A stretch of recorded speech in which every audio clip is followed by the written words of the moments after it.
Blog Talk Radio. Welcome, ladies and gentlemen. Welcome to the End Time Tribune, covering breaking news and current events as it pertains to Bible prophecy. In effect, chronicling the coming of Christ the King.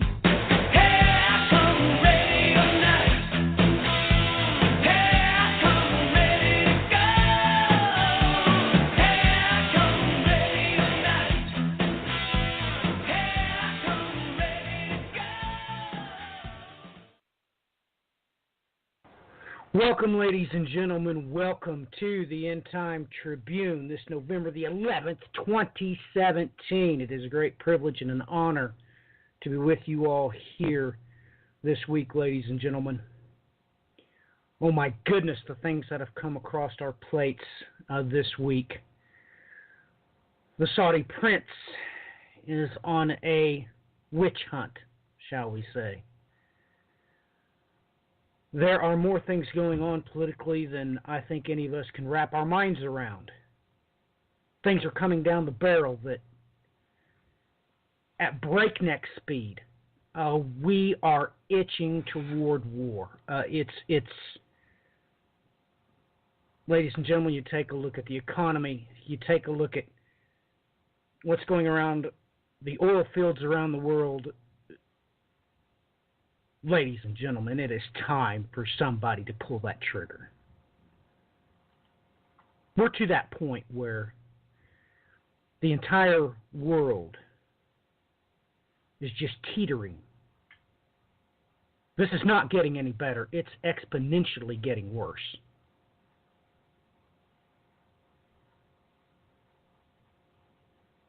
How do you feel? Are you at ease, ladies and gentlemen? How about the church as a whole? Everybody knows that presently we have all kinds of societal breakdown going on as we speak. Look across the globe, across Europe, our own backyard. The pressure in this pressure cooker, I think, is at the threshold.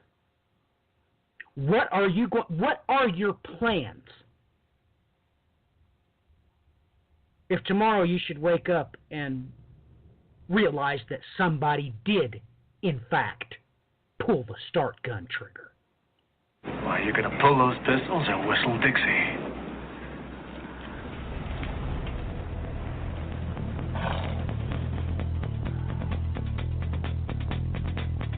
Let's ride.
Welcome, ladies and gentlemen. Welcome to the End Time Tribune. Let's get Clinton in the saddle right straight away. How's your week been, Clinton? And what particular has been catching your eye in the news this week, bud?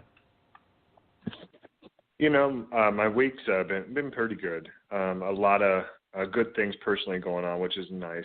But then watching what's going on in the rest of the world is absolutely insane. The tour that's going on with Trump in Asia right now, and the craziness that's going on in Saudi Arabia and Yemen and Iran and Lebanon, and it just seems like everything is just coming to a climax. I mean, that's the best way to put it. Well, I agree, Clinton. That is a very good way to put it, indeed. The stuff that's going on in Saudi Arabia is off the charts. What's going on? We seem to have major problems in Spain that it seems like everybody's just ignoring. I still am not seeing any comparable biblical news sites reporting news, really even talking about it. There's major distrife going on across this planet, especially in the West, that nobody seems to be grabbing a hold of. Well, Brian, how has your week went, and what particular news items have been catching your eye, bud?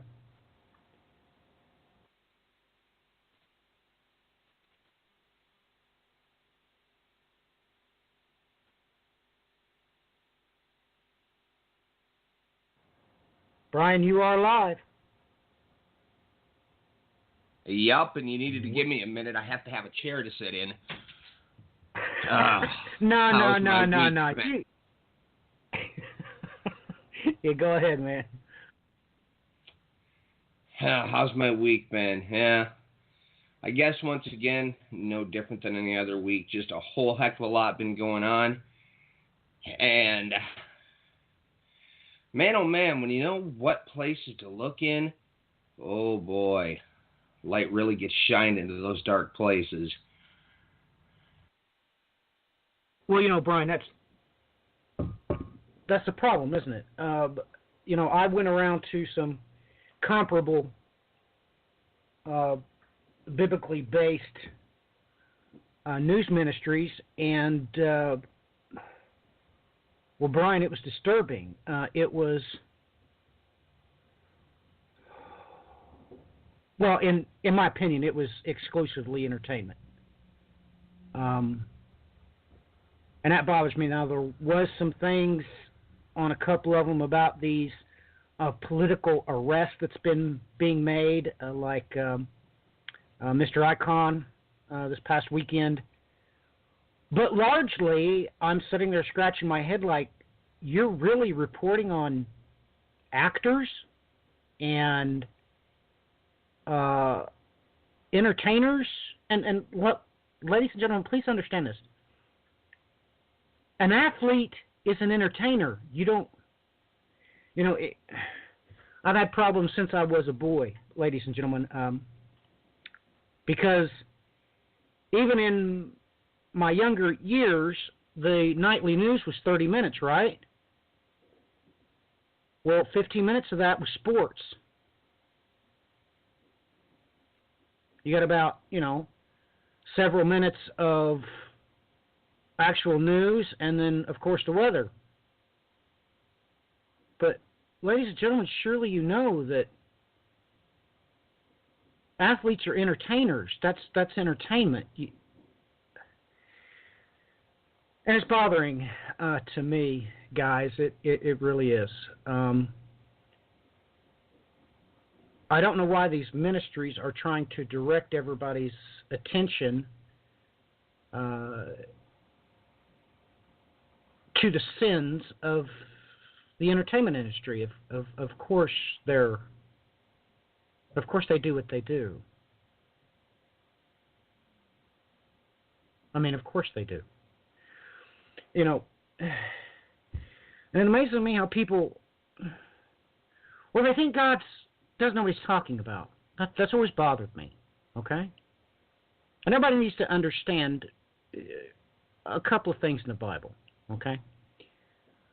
Christ commanded you to, well, in a figurative way to put it, make sure you don't hold on to more than what you need in excess. Well, he did that for a reason, because he also told you that the love of money was the root of all kinds of evil. Okay, let's just take a case in point.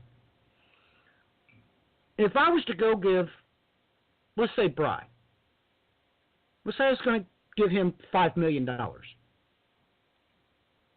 I know Brian. I don't think I know him. He slept in my house. I know him. I love him. I know him because I love him. So I know what he would do. He would go take care of their needs. He'd go buy a new car, maybe a new truck just in case. He would, of course, let his wife go berserk on clothes, to an extent. He wouldn't let her buy fur and all that. He wouldn't let her buy any $1,000 dress or anything, but he would make sure she was entertained. And, of course, I'm sure he would have some very expensive silk sweatshirted hoodies of Nessie made, but that would probably be the extent of his excess. And then the cold, dark night would set in, ladies and gentlemen, and he could think to himself, you know what, we could go shopping in Paris. My wife's never been snow skiing in the Alps. It blows me away. I can't figure out why Christ said everything that he said. Well, that's why. Because when you're paid that much money on a yearly basis, the night sets in. The urges for indulgences overcome you. Because literally, with that much money, you can do whatever you want. And not only that, you can do it anywhere you want. If you want to go see kangaroos, if your wife says, oh, I love kangaroos, well, you can take her that day. You can go get on an airplane that day, pay for the ticket to Australia. Ladies and gentlemen, you need to understand that Christ gave these commandments for a reason. He did it for your protection because, well, you're a machine. You didn't know that? You are. And naturally, these things will happen. And if you allow yourself to keep a hold of excess, I'm not saying that you can't have more than what you need. I didn't say that. I didn't say you should clutch it in excess. Because what you clutch, that's what you want.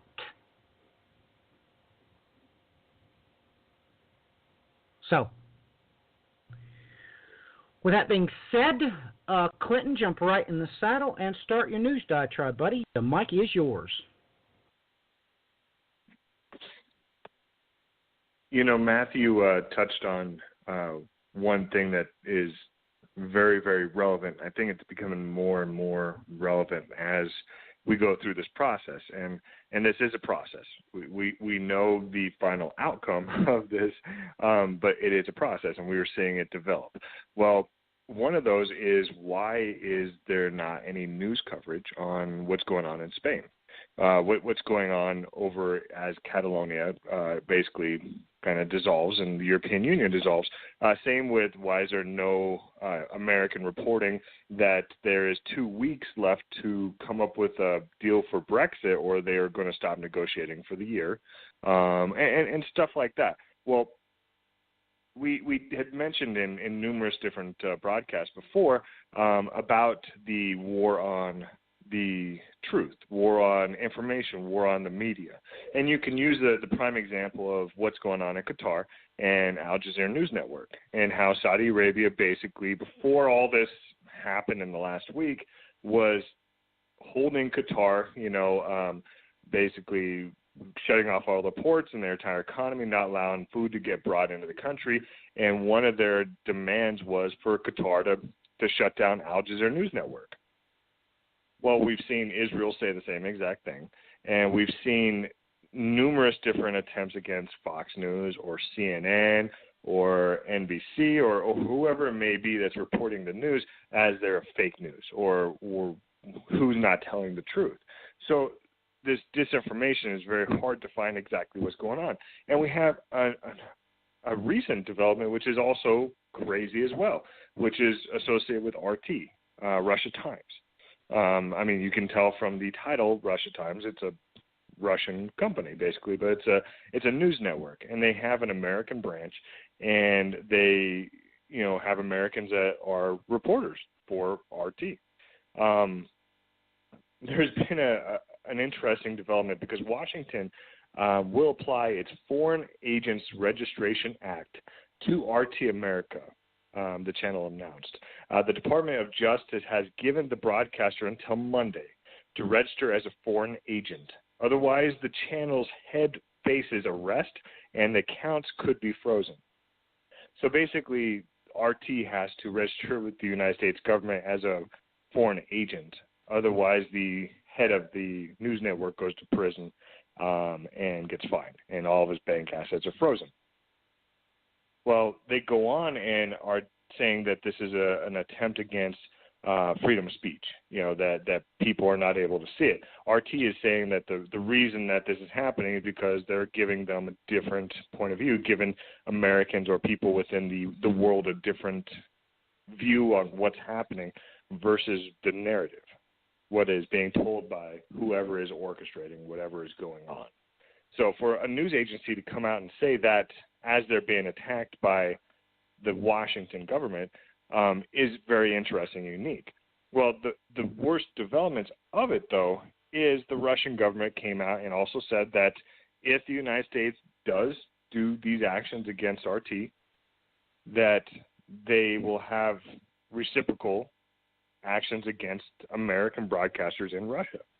Now, that may not sound too hostile, too crazy or anything, but the problem is when a company, or as in this case right here, registers as a foreign national or as someone that's working for another government, is all of the personnel for the employees, all the personal data of where people live and who they are and everything becomes public data.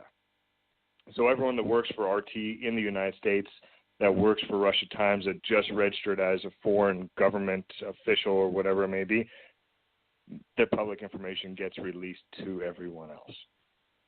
And in Russia, when they reciprocate and they do the same thing, they're going to release all of the American journalists' information in Russia. So, this is getting messy. This is getting ridiculous. So even if you have someone that is, say, trying to present the truth, which RT is saying that they are trying to present the truth, a different narrative to the world of what is going on. And they've been a respected publication for many, many years. They're going to have to register, and their employees are going to have their safety put in jeopardy for continuing this profession with this company. So the employees either continue putting their lives in jeopardy, or they resign and try to get a job at another news network. Well, Matthew brought up earlier sports. How 15 minutes of the news were sports and 15 minutes were, news. Well, ESPN is having massive layoffs, and they plan on doing more. So if even the sports are laying people off, then these news reporters, they're not going to be able to, work for these publications. And then what happens with the narrative of truth? When you have a news network, Al Jazeera, you have a news network, RT, you have a news network in CNN, Fox News, whoever it may be, that are being attacked, that are saying that their truth narrative, that what they're saying to the world is not real. And who controls that narrative? Well, we're going to find out. Because this starts on Monday. They have to report this on Monday. And then what happens from there? We're on uncharted territory. Just like what's going on in Saudi Arabia. We are in uncharted territory in all of this. You know, the fact that the crown prince is supposed to become the king in 2 days. He's supposed to become king of Saudi Arabia, the wealthiest country in the world, after he arrested everyone that would go against him and possibly killed someone in a helicopter crash, is then going to be pronounced king of Saudi Arabia. And they're not done. They've only seized $800 billion from their family. They've only imprisoned numerous people. And this has all been sanctioned or orchestrated or talked about, however you want to put it, by the Trump administration.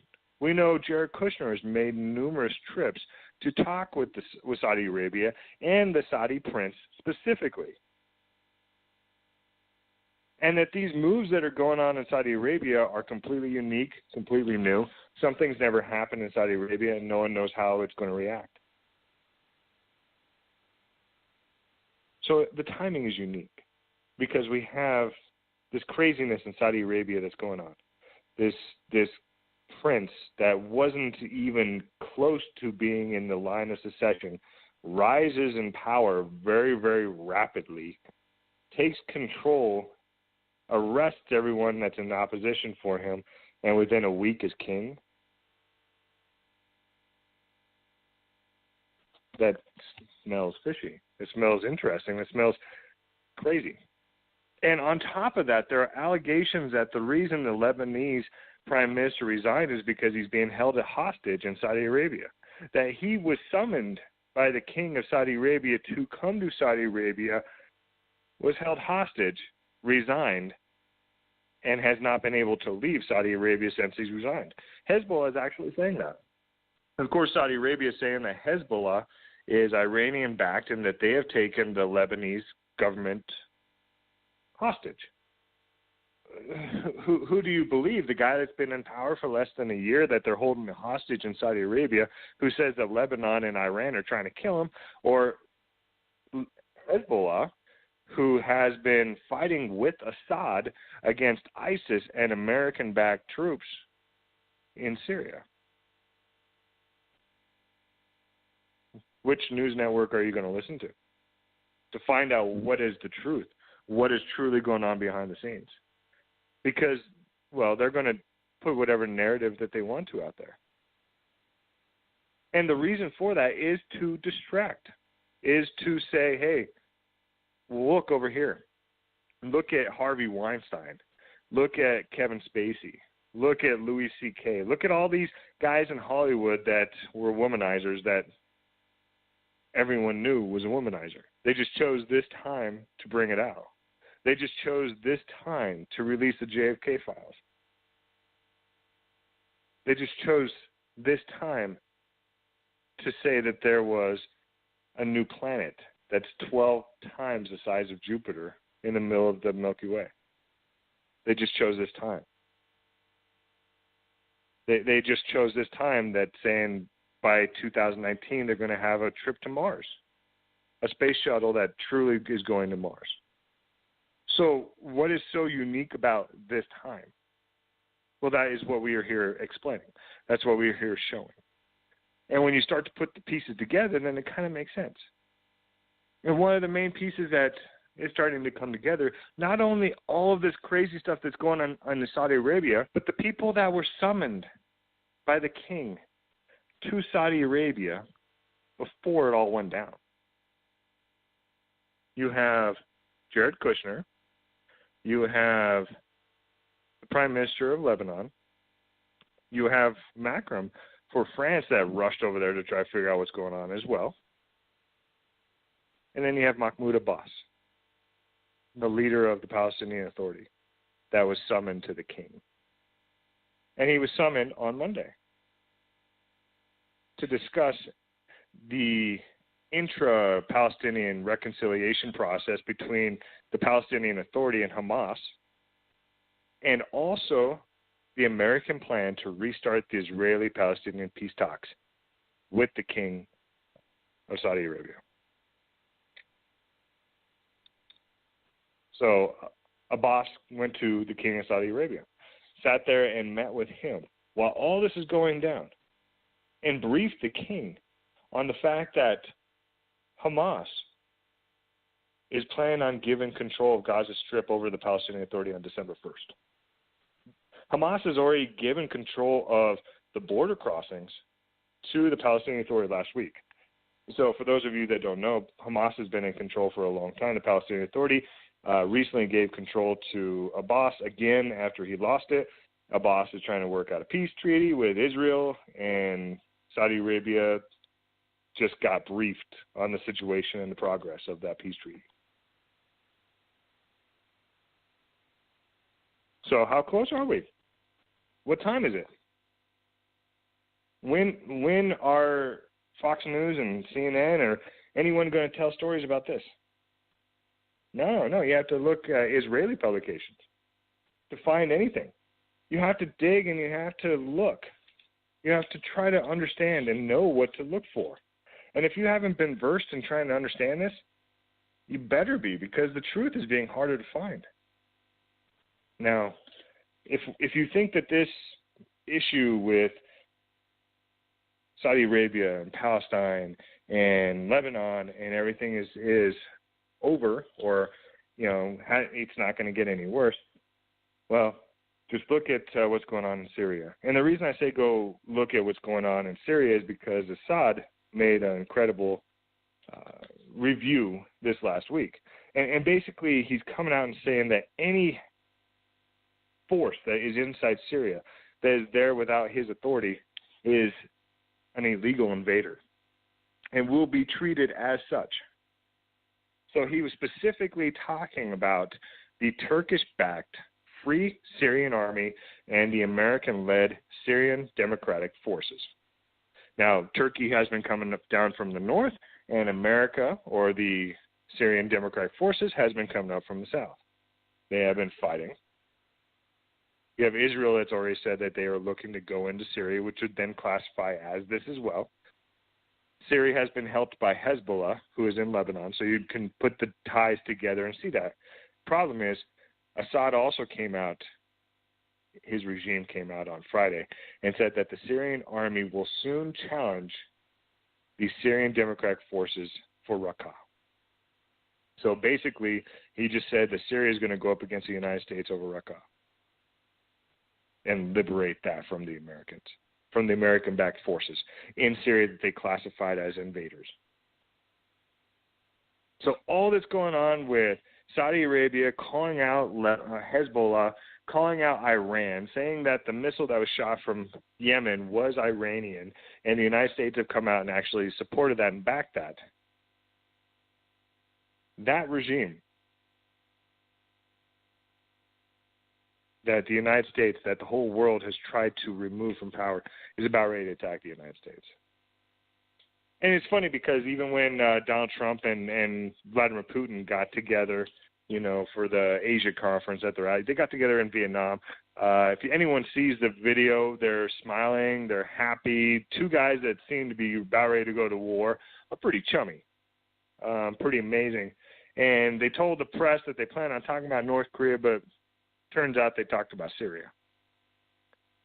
They didn't talk about North Korea because, well, that's already done. That the plan's already in motion for North Korea. Yeah.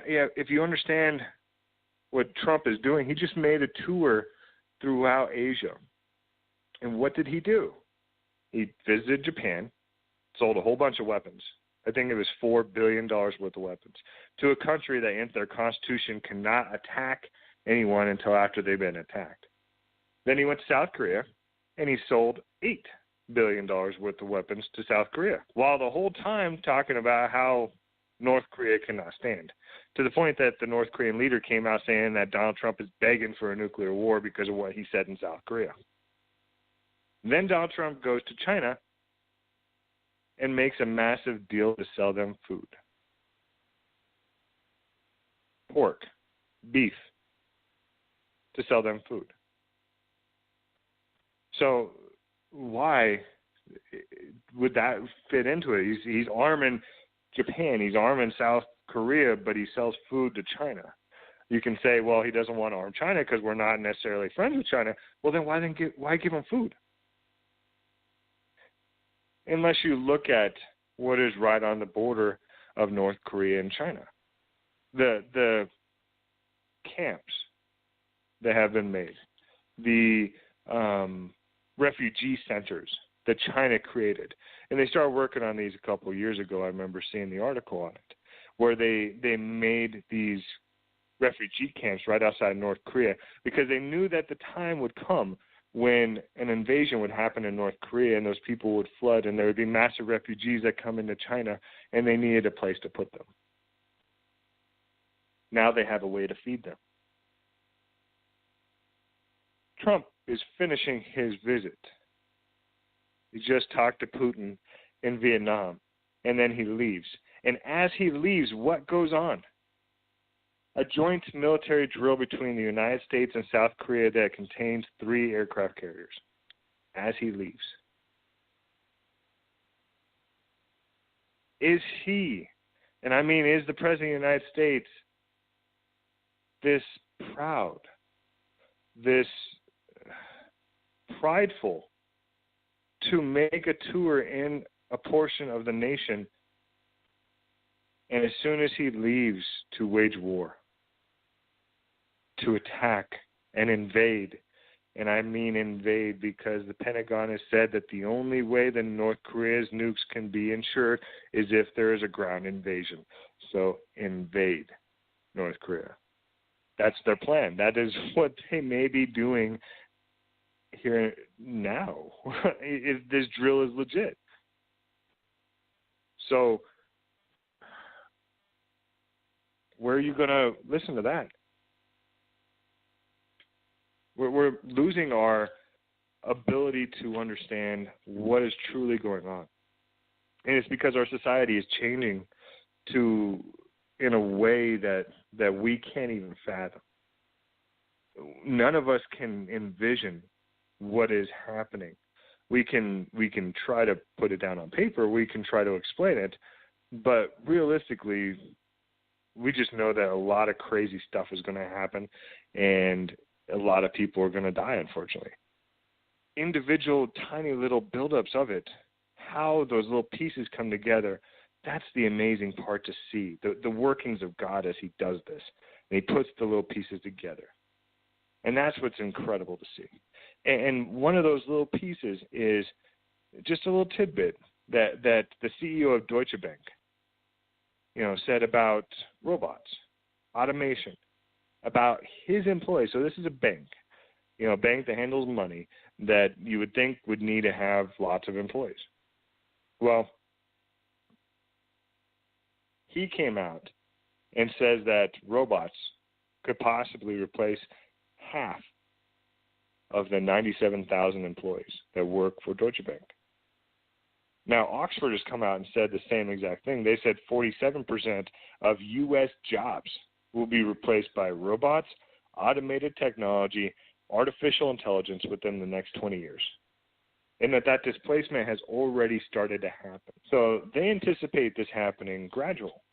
That our world is going to change in a gradual manner over the next 20 years, which isn't really gradual considering that half of the population in the United States is going to be out of work, with no way to ensure their way of living, with no way of providing, paying their mortgage, buying food, no way. And the response, from the CEO of Deutsche Bank on his view of this is, well, we'll have to find new ways of employing people, and maybe people need to find new ways of spending their time. And then he goes on and says, the truthful answer is we won't need as many people. I mean, it's very true. This world that we're transitioning into, this world that we're changing into, this new order, as you can call it, is not going to require as many people. If everything is automated, if everything is run by robots, you don't need all us worthless eaters, all of us people on the bottom that have to toil with our hands. You have robots that can do that. You have robots that can flip the burgers. You have robots that can, charge the car. You have robots, whatever it may be. They're not going to necessarily need us. And so what does that do to us? Like, how does that stem? How do we evolve out of this? And part of that is not only going to be the second half of his answer, which is there's too many people, which the best way to depopulate portions of the earth is war. Plain and simple. And if you are going to have a society that everyone has superhuman abilities, has the ability to travel everywhere, has luxury on a level that the world has never seen, you really only want to share that with people that you like or that you are on the same social spectrum with. So you strategically eliminate certain people. That's just typically how it would work. I mean, it wouldn't make sense to sit there and just go into an entire country and wipe everyone out. I mean, that wouldn't make sense to do anything like that, except for we might actually be doing that. But what they plan on doing with the rest of us is they're looking for a new identification system. They're saying that the way that they are tracking us now through the use of Social Security numbers is no longer valid. And part of the reason for that is because of the Equifax hack and a bunch of other hacks that have happened is, because of identity theft, Social Security numbers are not necessarily a good way of securing data or, helping people with loans and stuff like that. So they're working on a new spectrum. And actually, the Trump administration is also interested in abandoning the Social Security number in favor of a more secure, more digital form of identification, stating that the form of ID has outlived its usefulness. So this is something that the Trump administration is truly looking into changing. And the model that is kind of like catching everyone's eye, that everyone's looking at as the model that they really like, is Brazil's model. And in Brazil's model is they basically use a digital signature, and it kind of works like a written signature. So from my understanding, it's kind of like the new iPhone that you unlock it with your face, a digital signature. And then that way, that is how you would be identified. That would be your new driver's license. Your new identification code would be something kind of like a digital signature. They don't go into much detail about it. But the interesting thing about it is in Brazil, that those identification accounts, you have to renew them every 3 years, and they can be revoked at any time. So basically, if your citizenship is digital and you don't play along, they can revoke your citizenship at any time. That's kind of the model that Brazil has, that they're working on. And the United States knows that this is a project that they want to work on, possibly, and I would assume here in the next 2 years. So watch that. The last little thing before I hand it back over to Matthew is what happened in Texas is horrible. None of us ever wish that upon anyone,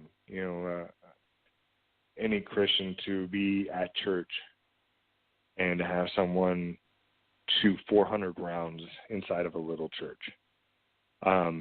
No one ever wants to hear that news. No one ever wants to see it, but it happened. And it's disgusting. And it's opening up massive debates. It's opening up massive wounds in this nation. And guys, be careful, protect yourselves. And I don't mean protect yourselves like go get a gun. I mean protect yourself spiritually. Because carrying a gun, shooting back, I don't necessarily think that is the route to go. So everyone just be humble and try to help everyone through as best we can. But I'll hand it back over to you, Matthew. Well, that certainly is true. We're certainly not telling everybody to go buy guns and go to church. Brian and I just had a historical discussion about that very thing. earlier this week. Also bring to mind him talking about they're going to do this to the reporters. Well, it's extortion, ladies and gentlemen. Once this happens, of course, the respective governments that does this to the news agencies, you will no longer be able to trust anything that comes out of their mouth. But this has really bore out here very recently with the murder of this investigative journalist this past week, Daphne Galiza. Look, ladies and gentlemen, everybody knows what's going to happen. If you hand out the whereabouts of journalists, they will be killed. All journalists know that. That's why we can't get news. Okay? Man, let's talk about something real.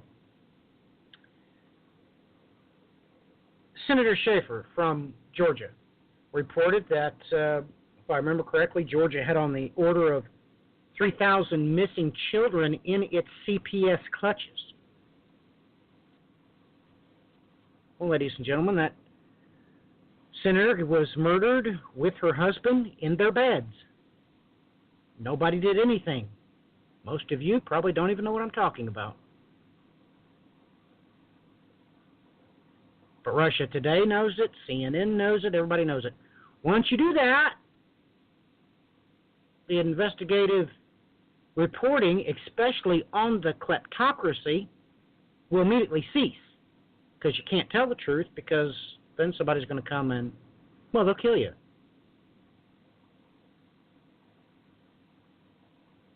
Everybody knows that. So, you know, everything's beginning to ramp up concerning these news agencies.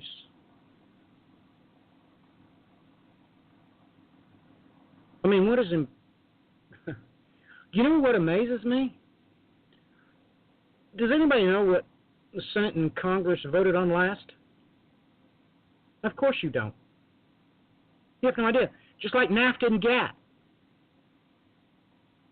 Remember Farm Aid back in the 80s? You know why that happened? I'll tell you why it happened, because nobody reported on it. So the thousands of farmers had no idea we were getting ready to import what they were growing, put them out of business, so the bankers and the barons could roll right through it and own everything.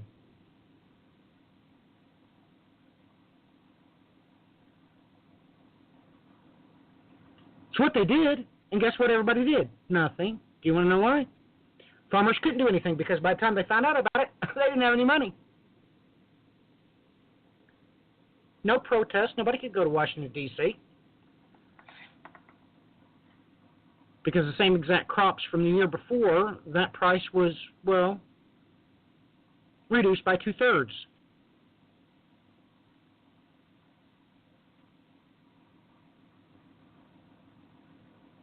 I mean, it really happened. You know, look up John Cougar Mellencamp. I think it was 1986, and his Farm Aid deal. It was too late. Just like Detroit, Michigan. You know when they found out, don't you? Well after they had already passed the laws, shut everything down. Well, because the big three already had factories ready to go up and running immediately. You didn't know that? Are you that dumb? Surely you're not that dumb. So, how many of you know all the things that were voted on and passed this past summer? You don't have a clue, especially at the state level. At the state level, you have no remote idea. I mean, I got a kick out of a buddy from mine from South Dakota. I informed him that, by the way, one of the highest-ranking Democrats is from South Dakota. He looked at me like I was crazy.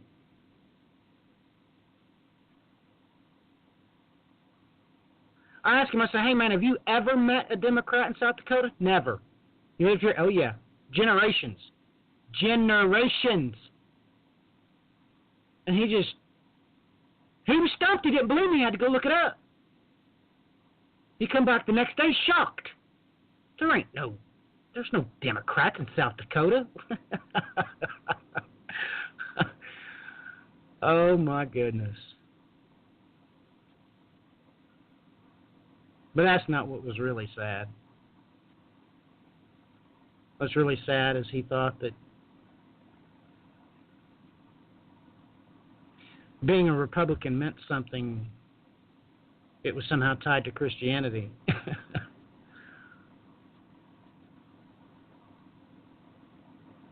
Ladies and gentlemen, this has been a kleptocracy for some time. And you're actually quite stupid if you don't know that. And if you voted for anybody, you voted for the kleptocracy. I mean, surely you know that. You know what's funny, though? Russians will be able to tell you that. And, Russians aren't like us. They're kind of sick of it.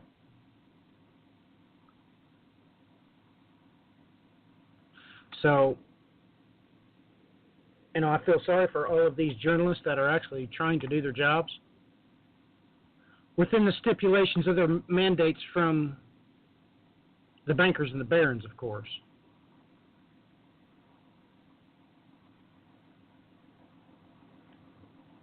I mean, I'm sure this in some way, shape and form implements my good buddy Pepe Escobar.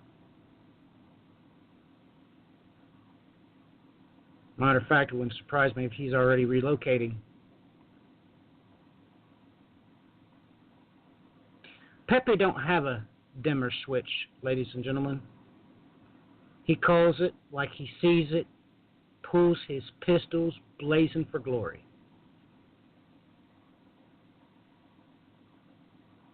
So, Pepe, you're out there, buddy. I hope you're making preparations for yourself.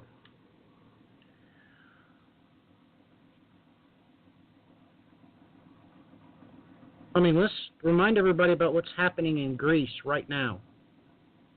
Realize it hasn't changed. Okay, let me make sure you all understand this.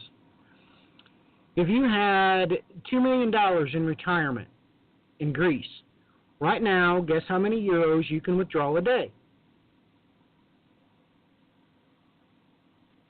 Let's get Clinton back on here asking that question. Clinton, has the situation changed in Greece, or are they still only allowed to withdraw, I think it's 50 or 60 euros a day? Has that changed? Do you know of?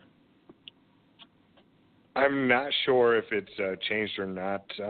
I'm pretty confident it has, but they're definitely not not where they should be.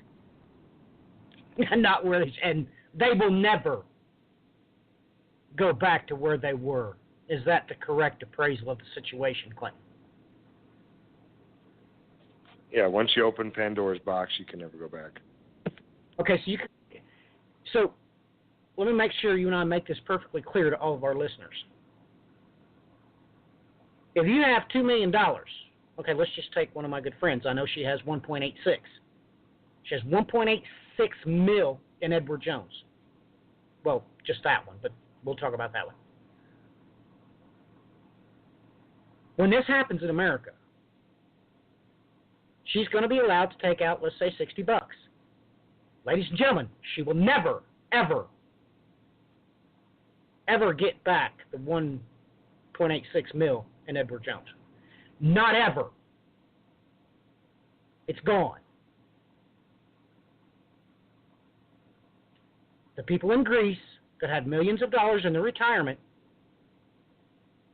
they're never going to get it back. You understand? It's gone.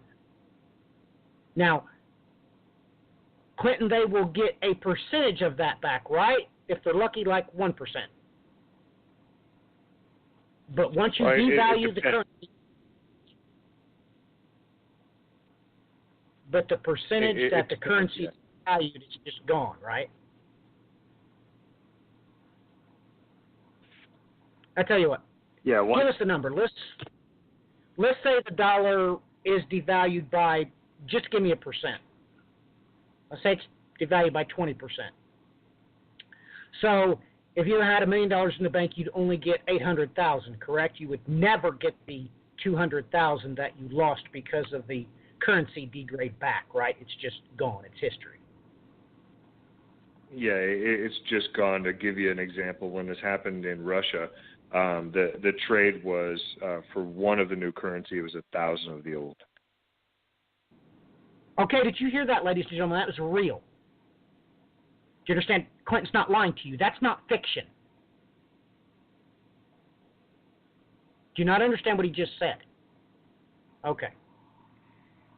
He just said that if a Russian basketball player had 1,000 rubles in the bank the day after he had won, 999 of that Russian basketball player's rubles were gone forever. Do you not understand that?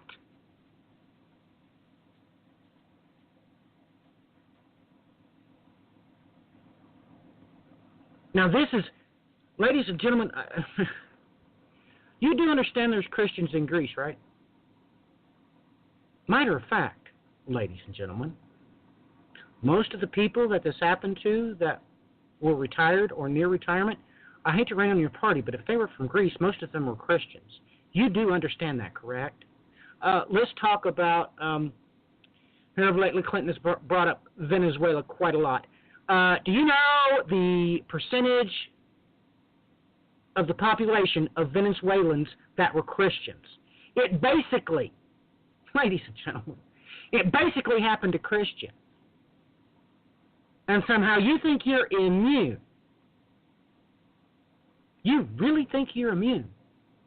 Some of you really have already, a year ahead, you call yourselves Christians and you go to church every Sunday.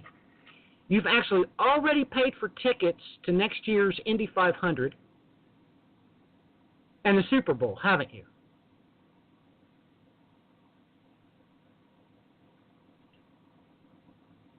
No reason to lie to me. I have numerous friends that are in the clergy, so to speak. Many of these people are on church boards.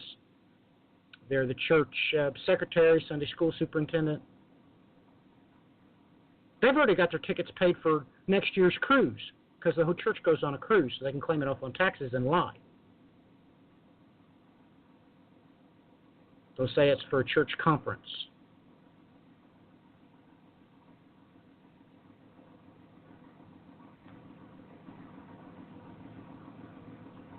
And you know what? That's exactly what all of the middle class, Greek Christian retirees were doing. You know, maybe some of you ought to get on Facebook and find them and ask them. Just ask them. Write to them and say, well, how much did you have before? And they'll tell you, oh, yeah, we had plans to go to the French Riviera. We still have the tickets, but we can't go because we can't afford the food and all that stuff. Write them and ask them. I'm sure they'll tell you.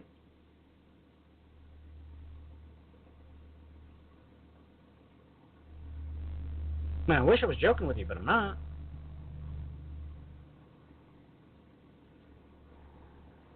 But, you know,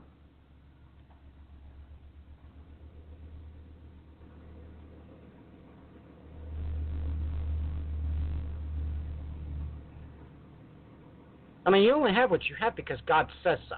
That's it. And the people of Greece that were in the upper echelons of society, or so they thought, they'll be more than happy to tell you that right now. You have what you have only because God says so. He can flip a switch, snap his fingers, and poof, it's gone. He don't ask your permission, ladies and gentlemen. He never did. He never will. But he's naturally assuming that you're going to watch your siblings, You're going to watch and pray for the Christians in Venezuela that are having a hard time in Greece. But you don't, do you? I mean, you actually think that I haven't been in church before when somebody had a prayer request for their football team?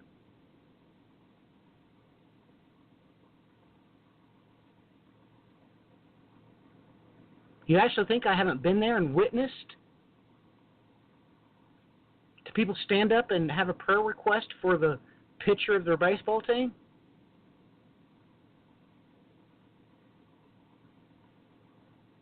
I just pricked you, didn't I? Because you didn't think I could see in the dark. I know what you do. I know what you pray for.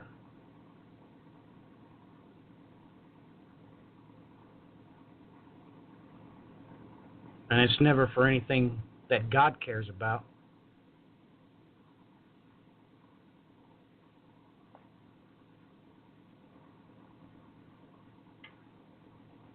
So, let's just say just one of you have $1 million in retirement, and you're probably getting squirmy because I know a lot of you that are.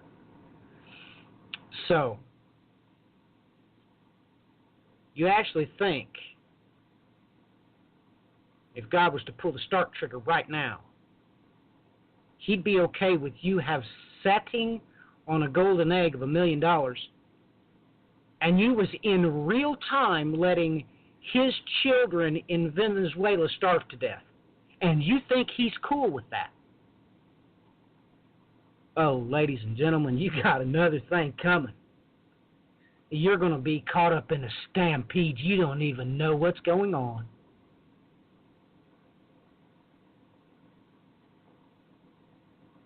I mean, look, I'm not trying to be judgmental to you. We would have to agree off of last week's listens. 99% of you I don't know, will never know, but that's okay.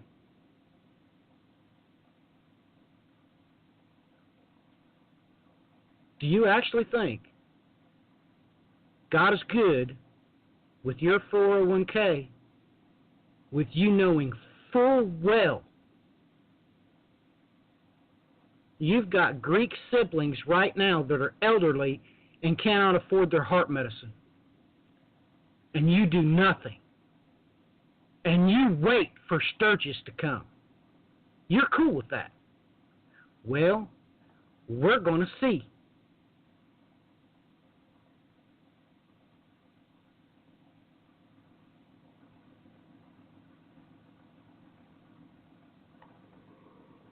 So, with that in mind, on to better and bigger things. We're going to take a break. It's the top of the hour, and of course, our break this week is provided to us by Reawaken Hymns. I strongly suggest that you utilize this resource. By the way, this is a resource from the Holy Spirit. I suggest you utilize it. You are listening to the End Time Tribune.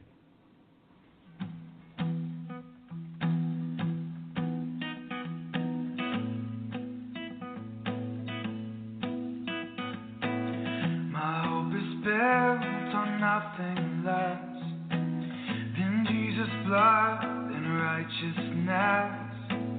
I dare not trust the sweetest frame, but only trust in Jesus' name.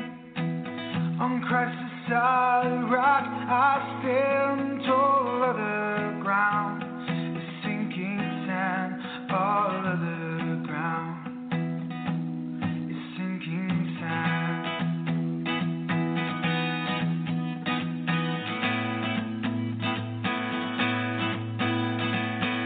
His oath is covenant, His blood puts me in the whelming flood. When all around my soul gives way, He then is all my hope and faith.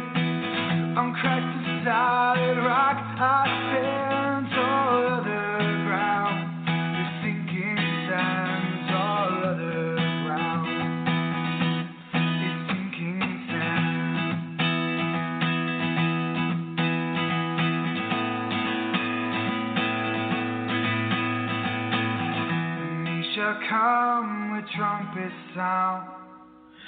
May I then in him be found, just in his righteousness alone, faultless to stand before the throne. On Christ's solid rock I stand, all other ground is sinking sand, all other ground is sinking sand.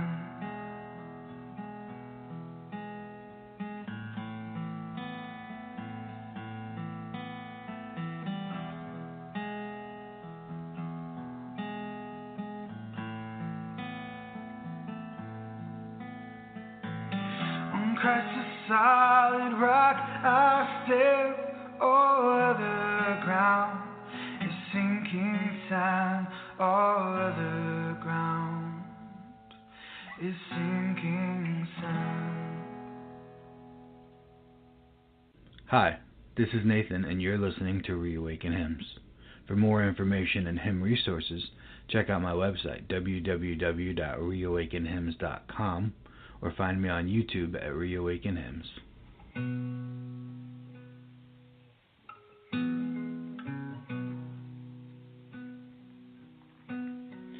Blessed assurance, Jesus is mine. Oh, what a foretaste of glory divine, heir of salvation, purchase of God, born of his Spirit, washed in his blood. This is my story, this is my song, praising my Savior all the day long. This is my story, this is my song, praising my Savior all the day long.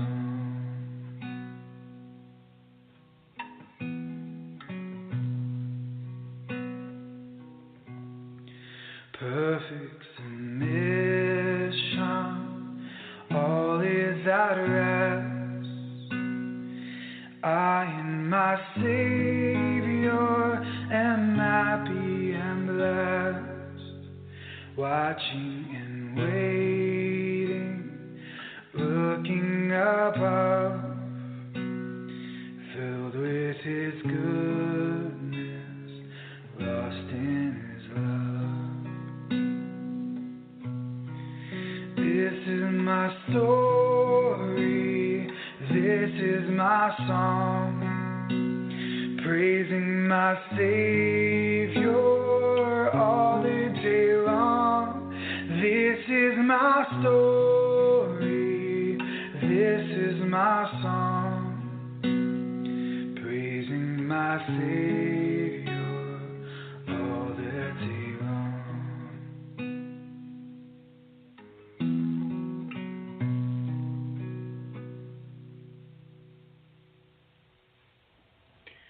Welcome back, ladies and gentlemen. Welcome back to the End Time Tribune. That is good stuff right there. That's good stuff. Wow, that's good stuff. My thanks go out to Nate. You do a wondrous thing. I can do many things, to be sure, but that's just one thing I can't do, and I certainly appreciate you stepping up to the plate and filling in my lack. Well, Brian, jump on here with your question and comments about either what Clinton had to say or what I had to say, and then just go ahead and start into your news diatribe, bud.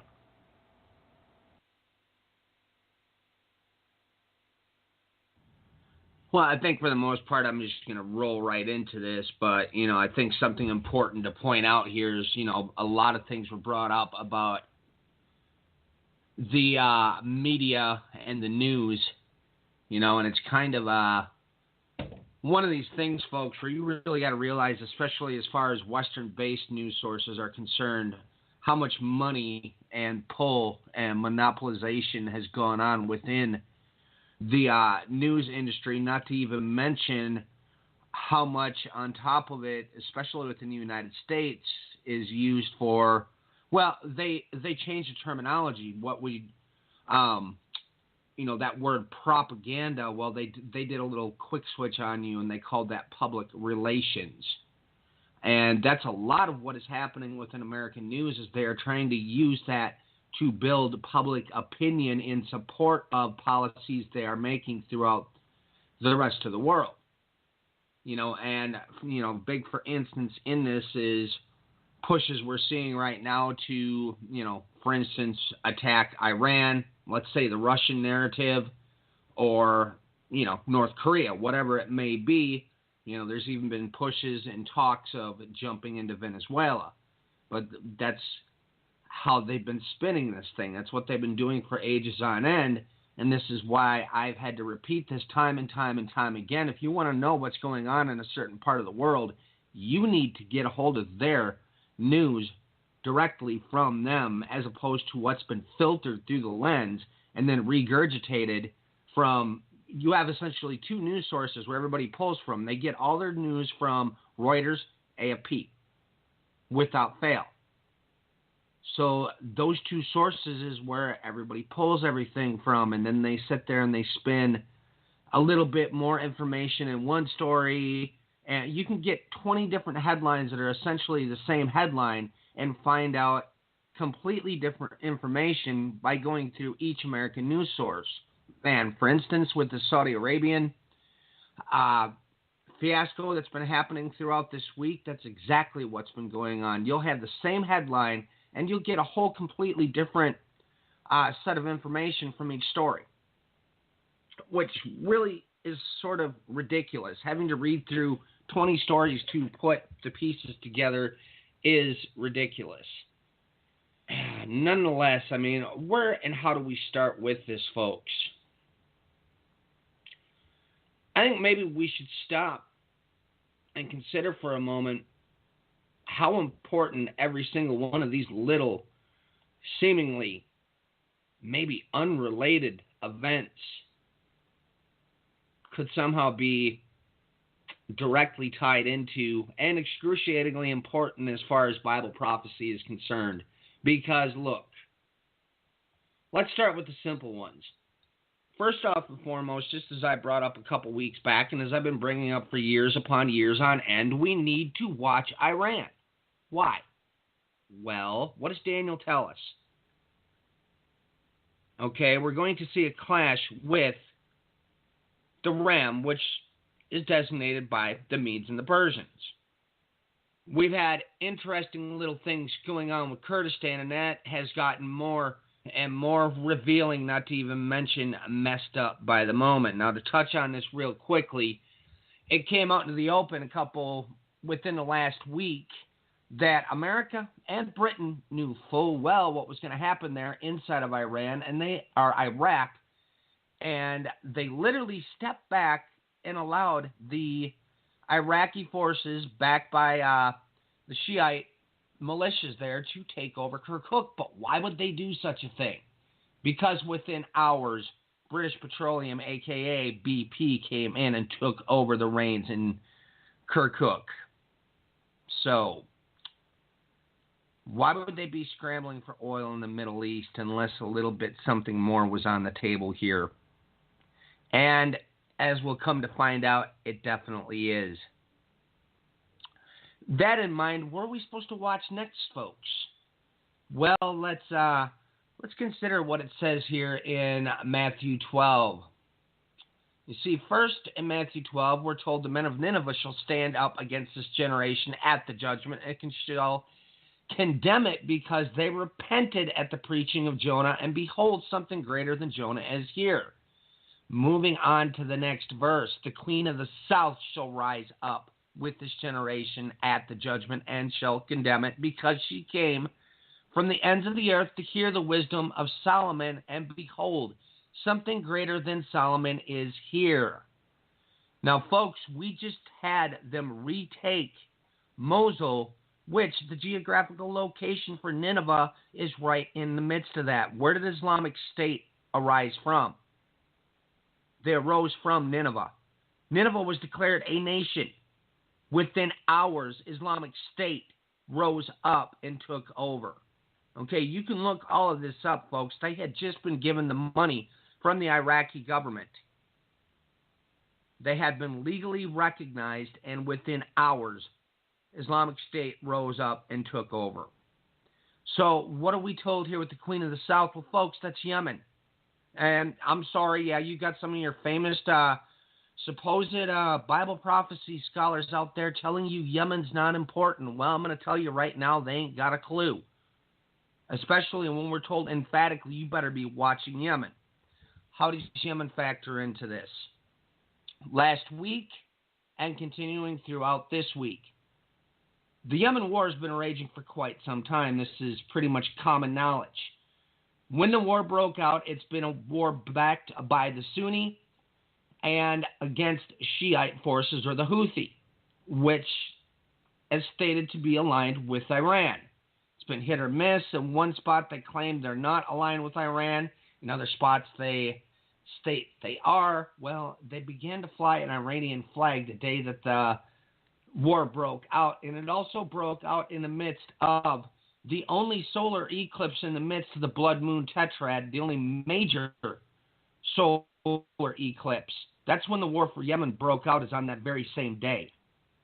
Now, we had missiles that were shot by the Houthi rebels, one missile that was shot up in there, right in the midst of this chaos in Riyadh, going towards one of the airports in Riyadh.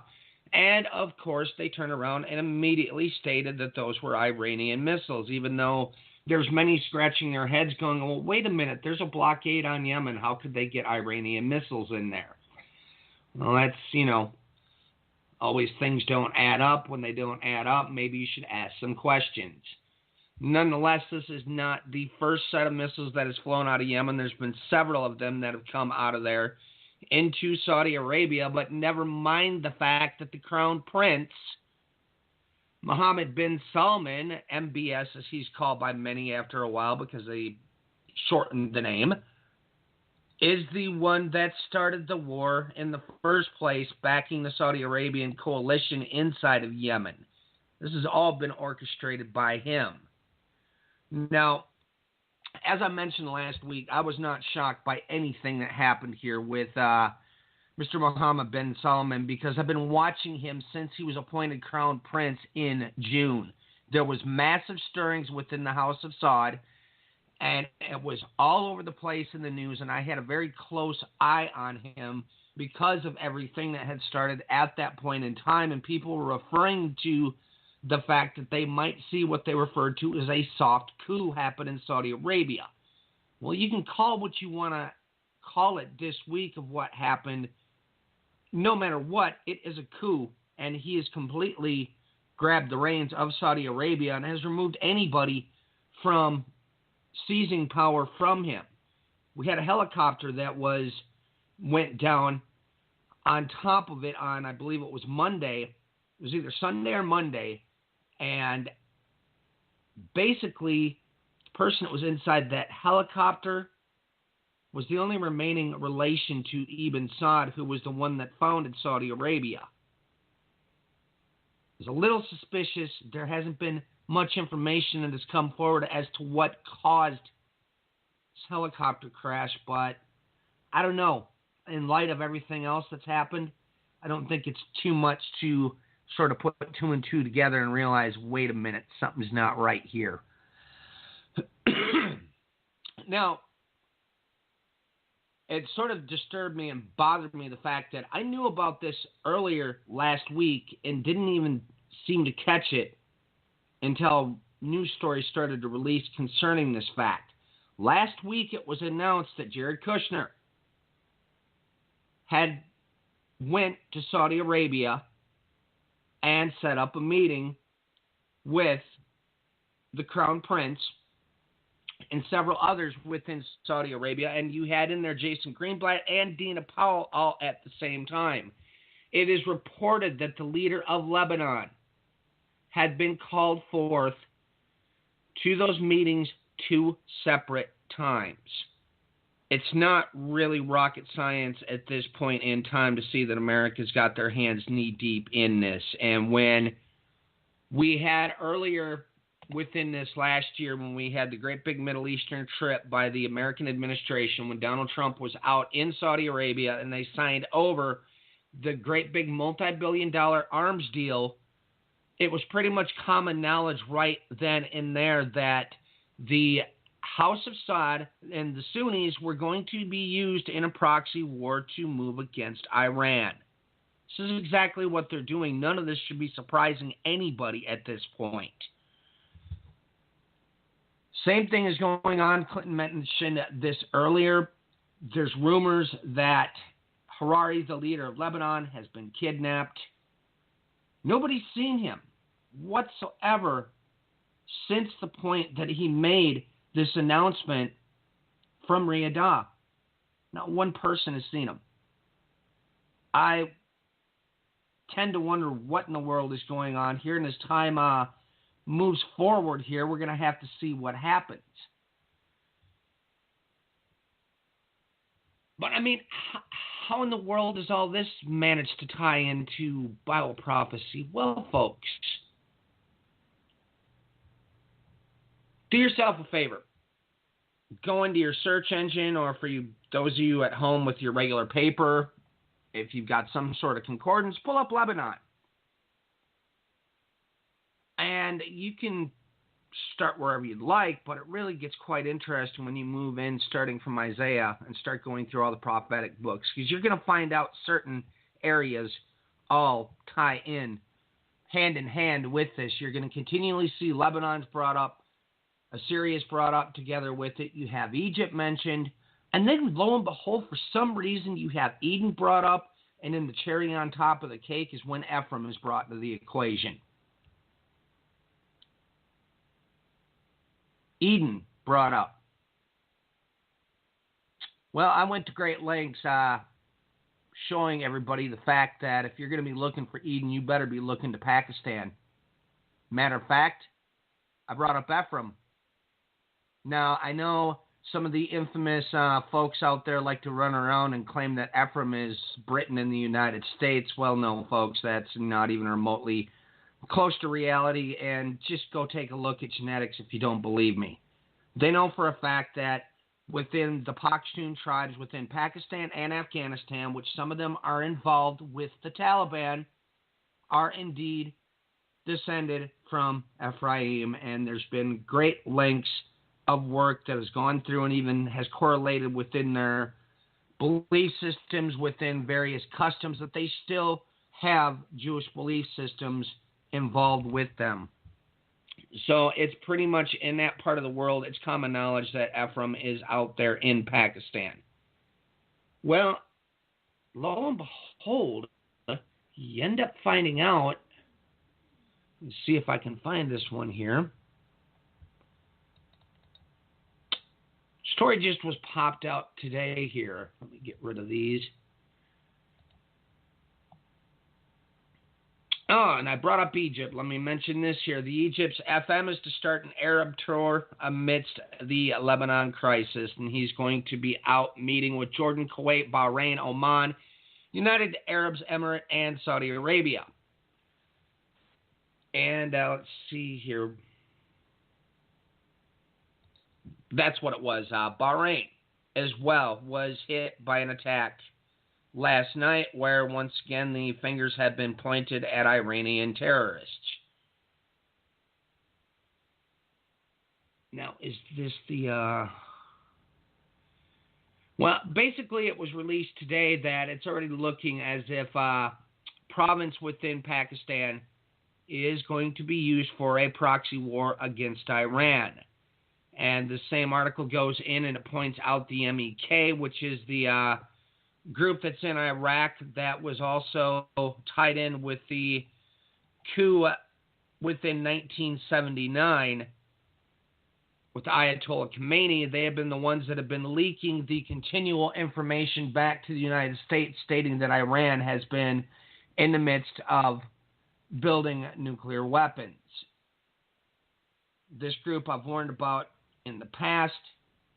We had some interesting things come up earlier in the year concerning a little gathering they had at Cyrus's tomb, where the MEK was all over the place in the midst of that, and it was quite a little picture that they produced on top of it there.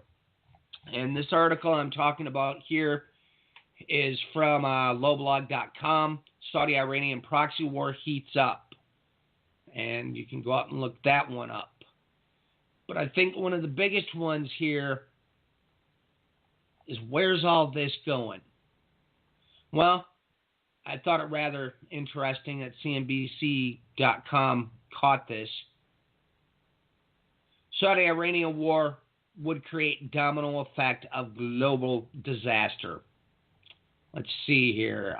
Events appear to be spinning out of control in the Middle East, and the threat of a Saudi-Iranian war is looking increasingly credible. Make no mistake, an out-and-out conflict between the two nations would be an unmitigated disaster for the region and the world. Okay, I can skip past this. The major OPEC oil producers, all abutting the Persian Gulf, export almost 20% of the world's oil supply through the Strait of Hormuz, which connects the Persian Gulf to global markets.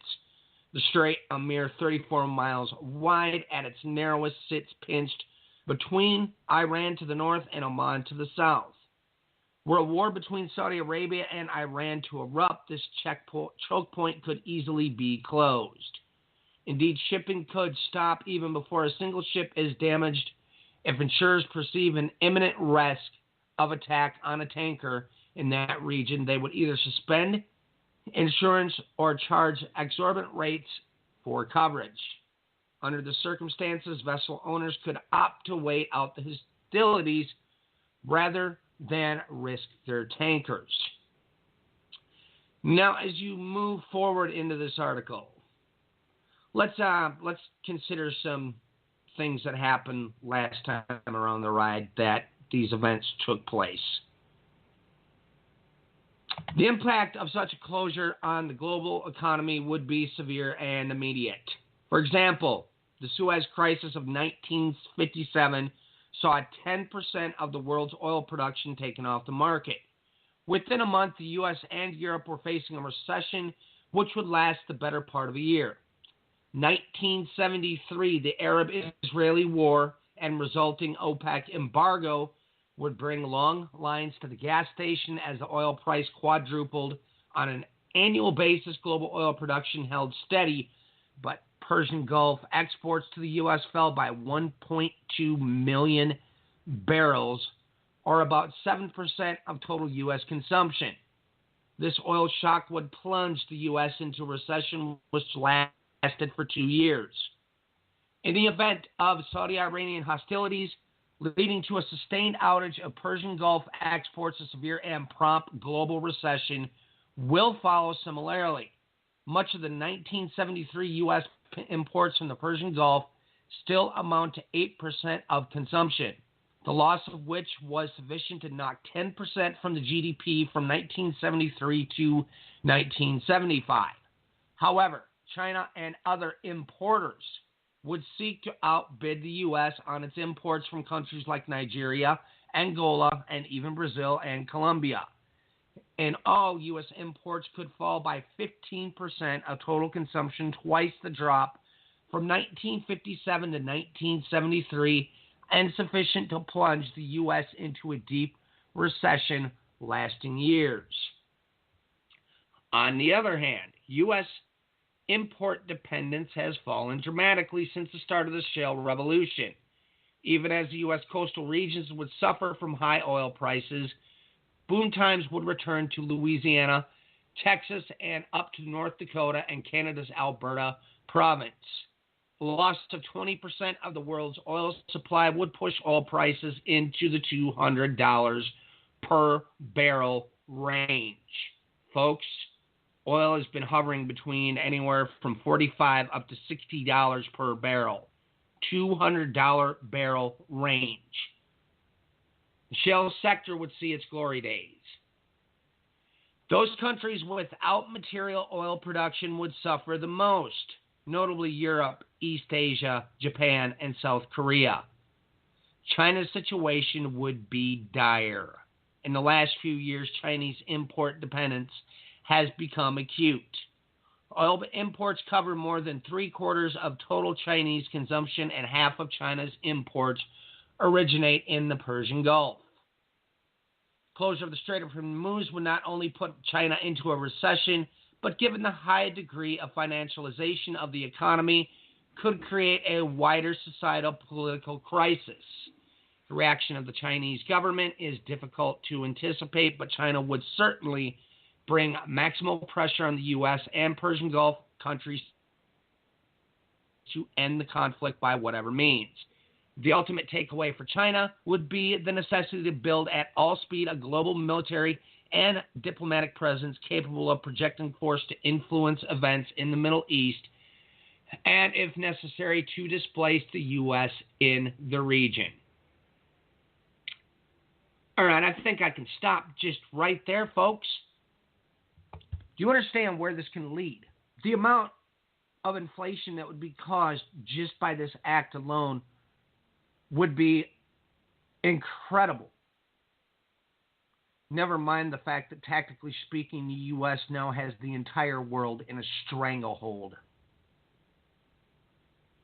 3 United States leaders in Saudi Arabia previous to everything that just took place there. I don't know, folks. Start putting the dots together because it's starting to make sense as a whole. On top of it, we also had major reports concerning NATO. And there's actually been quite a few different little articles that were released throughout the week as far as NATO's increased spending and looks to make a move towards Russia. The National Defense Authorization Act for the fiscal year 2018. On top of it, we had a top line $692 billion for national defense, and he added in a $26 billion increase above the presidential combined initial and amended budget requests. Okay, why did he just add $26 billion from out of nowhere, folks? That's the President of the United States. So this has been floating around all over the place out there that NATO is definitely gearing up for something.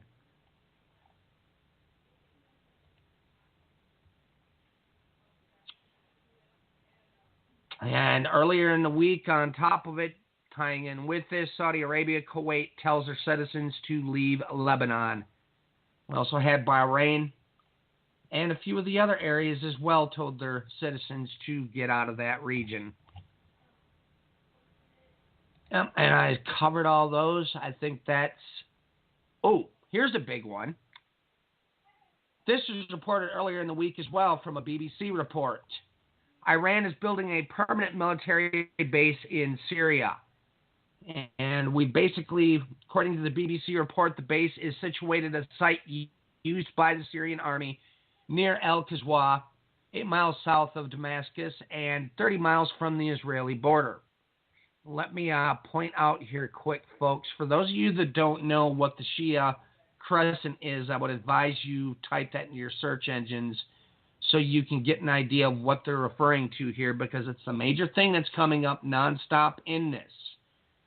What is the Shia Crescent? Well, going from Bahrain into Iran, all the way through Iraq, into Syria, straight into Lebanon, right down to the border of Israel. This is what Israel has been up in arms about.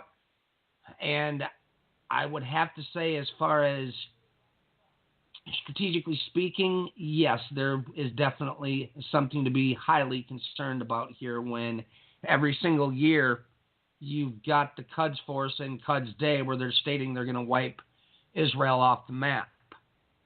Now, another thing I want to point out here as well is the fact that I find it very bothersome that we see the circumstance where Israel once again is in this posturing with the enemy of my enemy is my friend. Folks, when Saudi Arabia, when the Sunnis get done with what they plan on doing with Iran, okay, folks, this is common knowledge that they want Israel to be wiped off the map. So I would keep that in mind while this posturing is going on, because it's really going to be important in the long run. All right, back over to you guys. Well, Clinton, your comments on what Brian had to cover, additions thereof? Well, Brian talked about the oil and the importance of what's going on in the oil market. Well, I forgot to mention earlier kind of the addition that's going on in Venezuela. Now, for those of you that don't realize this, Venezuela has the world's largest oil reserves. So, everyone talks about Saudi Arabia having so much oil. Well, Venezuela has a lot more of it. Well, the problem is that, everyone knows their economy is in major issues. Well, they just missed a debt payment. And they were needing to make that, or they were going to basically kind of default. And the creditors there's 15 financial firms, and they have an emergency meeting again on Monday because they need to talk about Venezuela's $150 billion worth of debt that they have. Now, the thing is, these companies they own 95%. Of the nation's oil exports, the company that does that. So the whole point is if Venezuela defaults on this payment on their debt, these 12 companies will come in and seize the assets that are associated to this company that is over the world's largest oil reserves. And that also includes the U.S. subsidy Citgo. And their refining activities and their gas stations. So down in Venezuela next week may be something pretty important because either they restructure the debt, which they I don't see how they're able to do this. They only have $10 billion worth of currency and they owe $150 billion. Even if they liquidate and sold all of their assets across the world, they basically would break even. So either Venezuela stays in the current, banking market they have, and they're going to have their oil reserves seized by these 12 companies, or they branch off and go into the BRICS nations who have invited them to become part of their banking system, who then, if you don't deal in the dollar, then it doesn't matter if your debt is in the dollar. So I just think that's interesting that is coming to a head next week as well.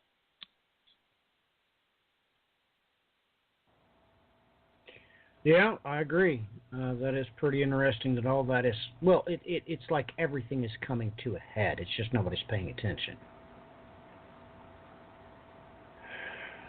That's my thoughts on it. It's like everything is coming to a head and nobody's really paying attention to it. This really got me. I didn't hear anybody really reported on it, but there's been a radioactive cloud detected over Europe, and the French Institute for Nuclear Safety detected it. They found traces of it in Germany, Austria, Italy, and Switzerland. And it points to an incident somewhere south of the Ural Mountains. So you're talking Russia, Kazakhstan, and yet nobody knows what happened. Now, there's no way possible there was any type of nuclear accident or incident and nobody knew about it. Unless all of the reporters were afraid to report on it. Now that's a fact. And, well, just let that sink in. Let me cover this. I'm just going to read this opening paragraph here. On November the 10th, 2017, the city of Toronto, Canada, registered 13 degrees Fahrenheit, breaking its previous record for the day set in 1938. On the same day, the temperature in Central Park, New York City, dropped to 26 degrees Fahrenheit, beating the record low of 27 degrees Fahrenheit for the date set in 1914. And I could continue listing sources from local news agencies saying that, well, we just keep breaking temperature records this year. Hot and cold.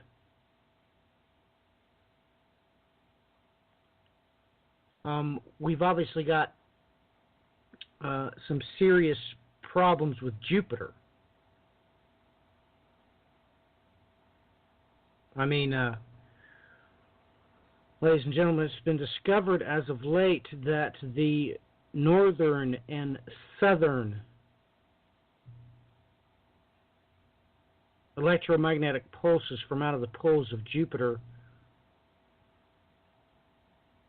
are not doing so in synchronicity.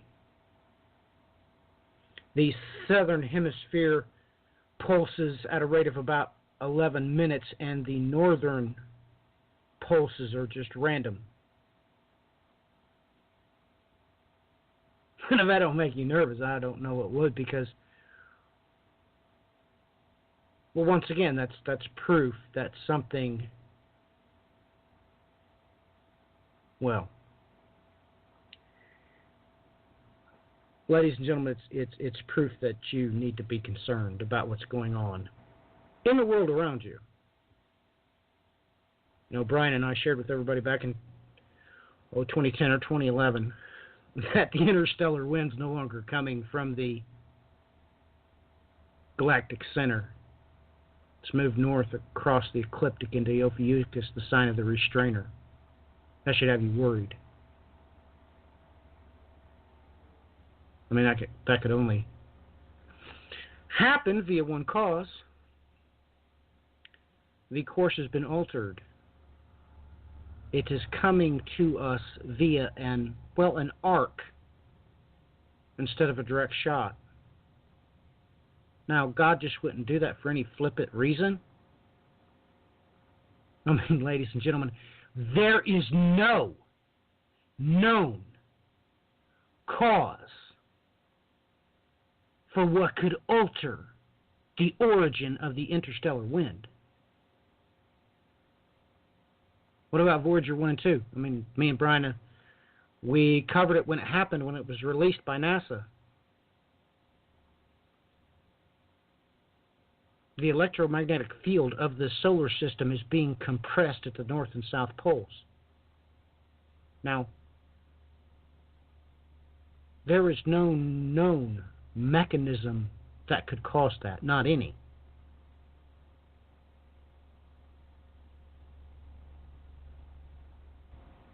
So,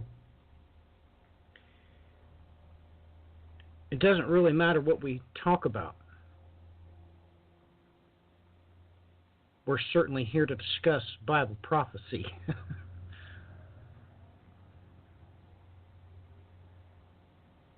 But it's staggering how I've discussed things during this broadcast that none of you had ever considered.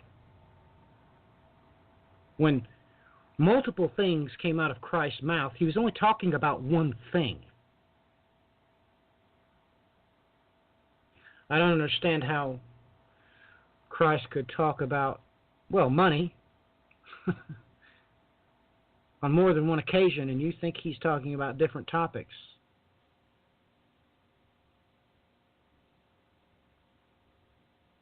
I don't get it.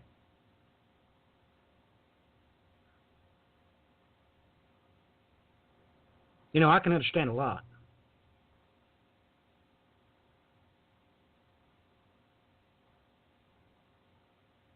You know, my wife was asking me the other day about what set of variables would it take to get us to a 16-hour day.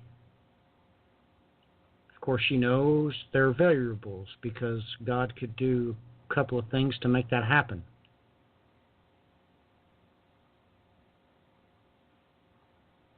I understood what was required to explain it to her. And yet, most of you think that God's talking about different things whenever he addresses the issue of wealth. But it amazes me. You know, it amazes me how some of you will actually think that God wants you to buy more guns when he plainly told you that if you do that, that is how you'll die. He actually promised you that. And somehow in your mind, it's like the left half of your brain has absolutely no communication capabilities with the left side of your brain.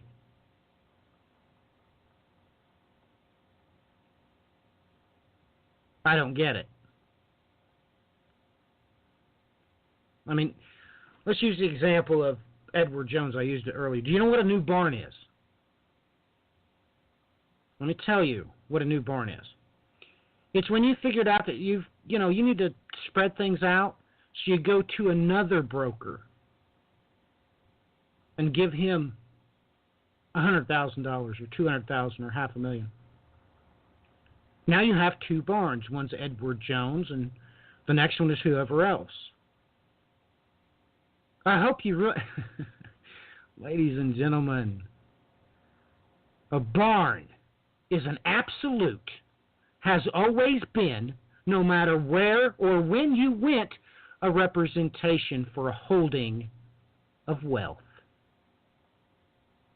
And if you decide that you've got so much money you need to diversify, I believe is what you call it, well, you're going to get a kick out of what God calls it.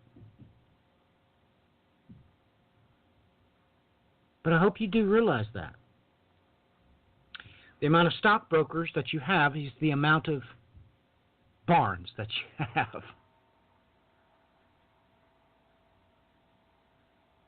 And you're going to be doing exactly what he said he was going to do when he pulls the trigger on the start gun, aren't you? You can't help yourself. No matter what he said, he sent his own son to tell you about it. Doesn't matter what Christ says, his own son. This is what you're doing right now.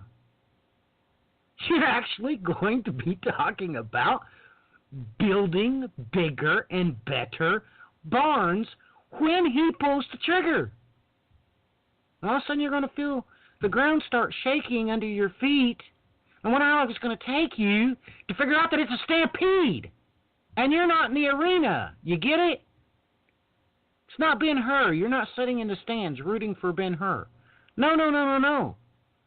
They're not on a track. They're patrolling the whole earth, and you're in the way.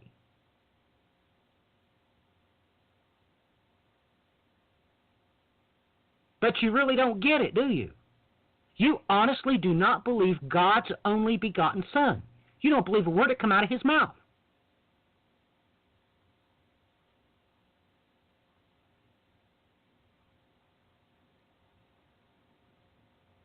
But yet that's what you're doing. So, ladies and gentlemen, you need to consider what Christ actually talked about. I mean, I don't know, maybe you should go through the Gospels. Well, make it 4 times. I mean, there's 4 Gospels, right? Read them all 4 times, from Matthew all the way to John, and just start over and do it 4 times. I don't know, maybe you'll listen this time.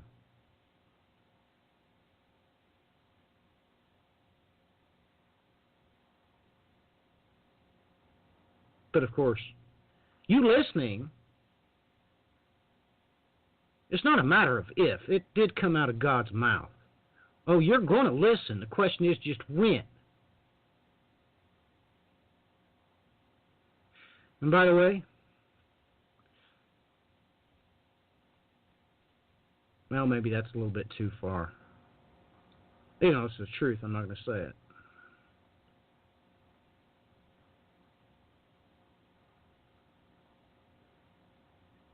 I will say this. Clinton said that he had a good week, and Brian said he had an okay week.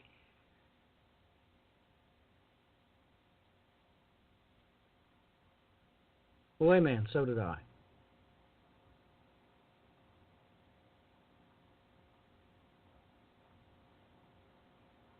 You know, I think about it. I have a very good friend of mine that's a Jew. He's really high up in the Rotary Club. He sponsors more than one professors down in Venezuela. I got to correspond with him this week. And you know what? I had a very good week.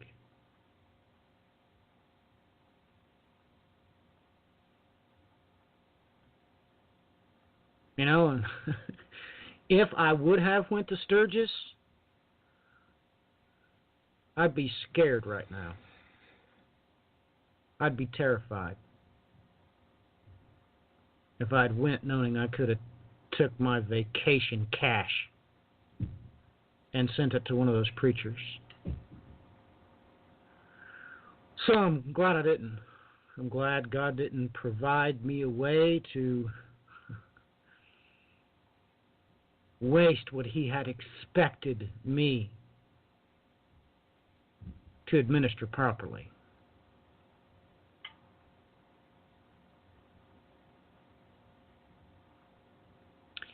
You know, let me ask Clinton a question. Clinton, what is the numbers looking like for the holiday season and retail? Are they expecting a great big Black Thursday, the after Thanksgiving sale? Is that Black Thursday or Black Friday? I can't remember. But what are they expecting for this holiday season sales, Clinton? If you know, do please share. Well, it's going to be very interesting because there's a new wrinkle this year. I think it was yesterday or the day before there was what was called Singles Day, which is real big in China. It's a internet shopping thing, and it was the highest internet sales day that they've had in forever, in just a huge amount of time. So that just happened. So it's going to be interesting to see how the Black Friday sales and then the holiday sales are after that, because everyone might have spent all their money with this Chinese sale that just went on versus the American sales that are the other ones. Really? Isn't that interesting?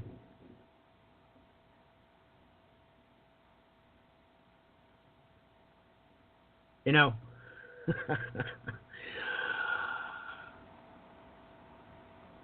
I hope the Venezuelan and Greek Christians have a good holiday. I mean, outside of the idiot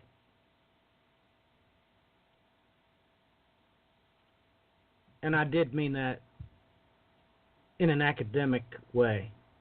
The idiots running around telling them it's a sin to celebrate Christmas. It's a sin to celebrate Christ's birth.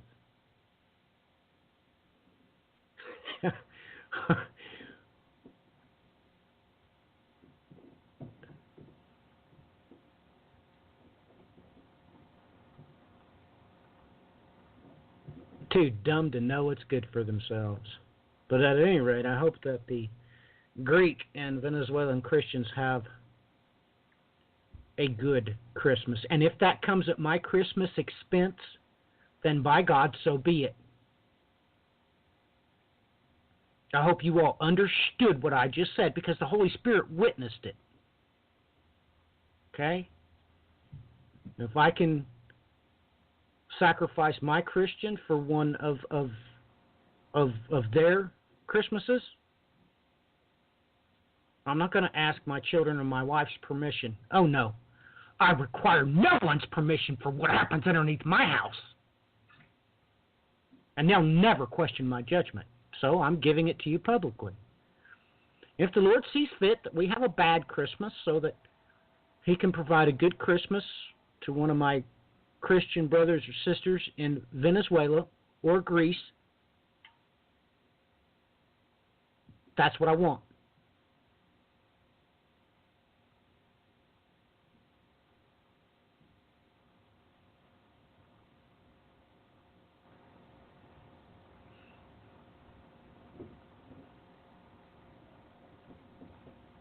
Now, you do realize the Holy Spirit is going to take me to task, right?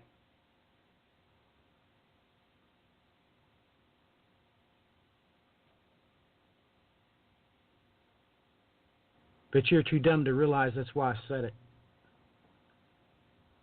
Because I wasn't joking. I mean, I guess it's not too funny. I have... well,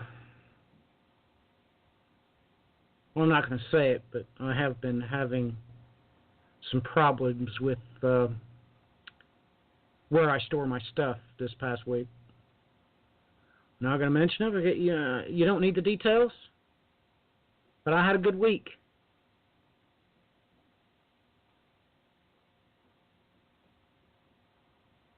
Because there's a whole lot of innocent Christian mothers that this week was wondering how they were going to feed their children, whom they had baptized and christened and blessed, and they're not understanding what God's doing.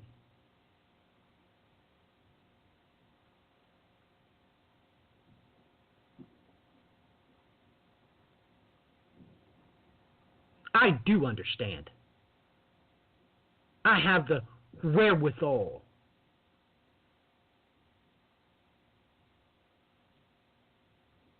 That's why I said what I said. That's why I meant what I said. If I have wealth that He can take for one of those children, and I don't care where they're at, so that they can have a good holidays,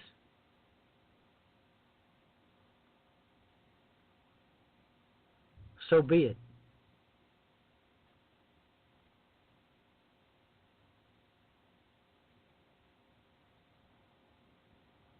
You?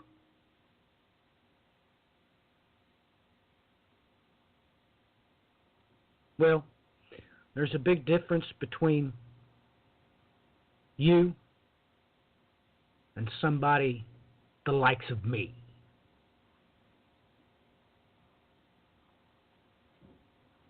I have no vested interest in retirement. The only vested interest I have is in my children and my wife and my own redemption.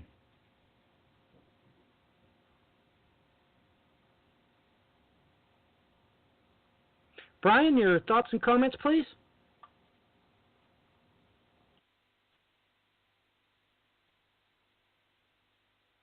Thoughts and comments.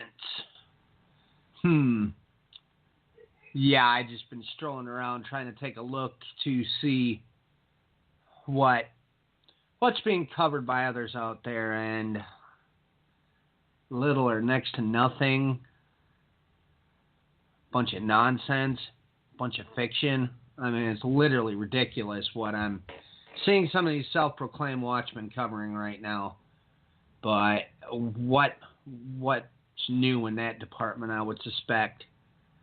You know, I mean, let's take a look at our local media. What have they been covering lately? Oh, that's right. We've got about 1,000 big scandals within the entertainment industry. That's been basically just barraging us.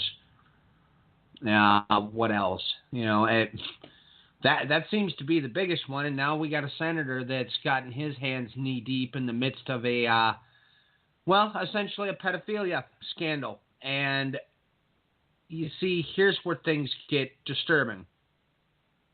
Because many within the right wing have jumped to this man's defense, and that seems to be the infamous problem here. A little article was released today. that pointed out that at one point in time, the right wing would have made a stand against such things, and the last time they did a poll, it was somewhere around 30% were not going to make a stand. Now they've got it up to 72%, and that really sort of nails on the head the moral standings within the United States as we speak. This week, once again, no different than the last time this happened. When we had the Las Vegas shooting, immediately it was all about people's guns, and they were afraid they were going to get taken away, and that same old atypical nonsense. This week we had the shooting that happened here in the church, and I would have to say the most unfortunate issue that came about with that is the fact that we had multiple articles started coming forward where pastors were training people to bring concealed weapons into the church. I mean, folks, this is disturbing. And this is the kind of things that are happening. And yet, with all that happening at the same time, nobody seems to be paying attention to anything that's important whatsoever. It just baffles the mind. That's what I got to say for the time. Clinton, your thoughts, buddy? Well, this is the first that I heard about congregations having people bring guns into the church, and that is about the scariest concept that I can think of. I mean, just talking to people out in public now, I mean, you're hearing people say that they're afraid to leave their house, that they're afraid to go to these major events or now to even go to church because of what is going on in the world. We as ministers or we as Christians should never endorse violence or endorse that kind of behavior. That is about the worst thing that you can do.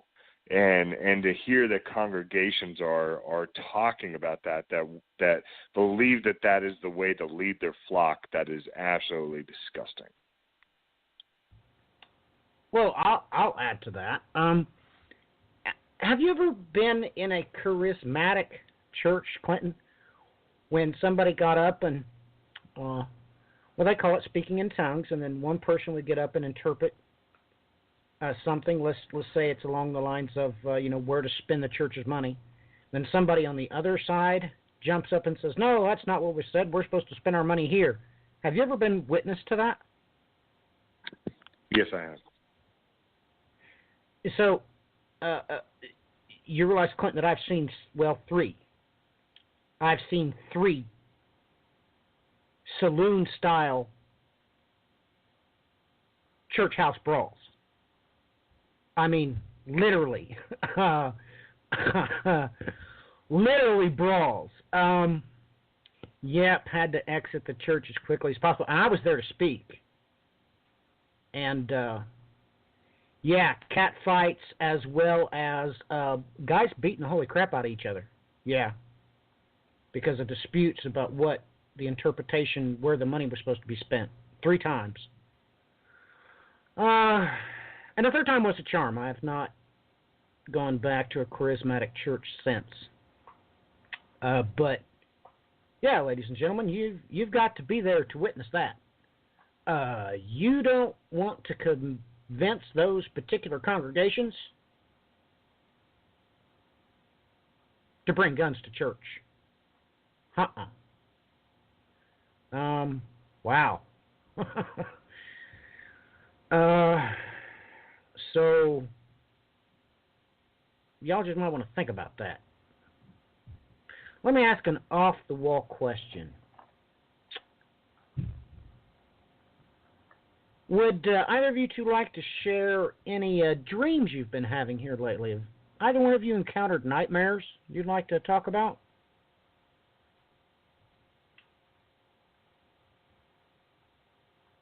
Clinton, yay or nay? I have not had any dreams recently. Good. Bri, any dreams you'd like to share?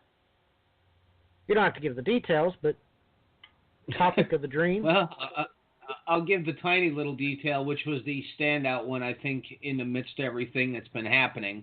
The large red horse chasing after us. Yeah, that would definitely get your attention. But I made a video the other day that I was going to make reference to this. I've been having some nightmares, I and my wife, here lately. Oh, I take that back, everybody. And my house have been having nightmares concerning a particular topic, very horrifying things, but the strange things were that they could not see us. We were able to witness what was going on, and, well,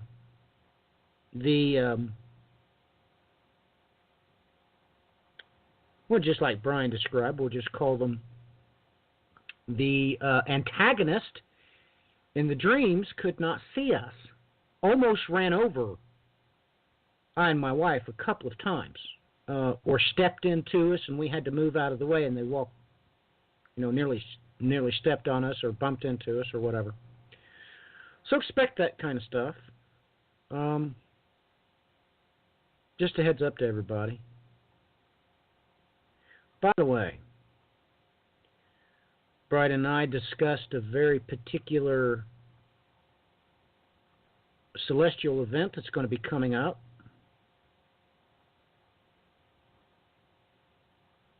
That's certainly not a distraction for you. But it would make sense if she who rides the beast was crowned with an appropriate Urea crown from Egypt. It would tie into that thought, though.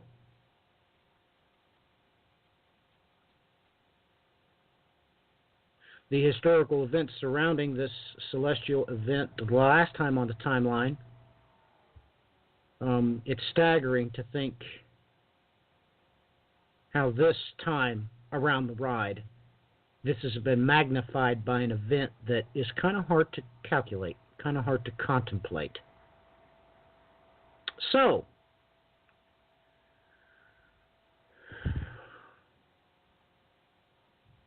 well, Quentin, come on and say your goodbyes, and don't forget to give your websites out.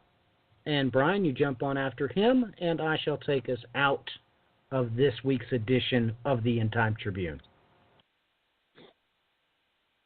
Everyone, it's a pleasure to be here and talk with you, and thank you again for all your support.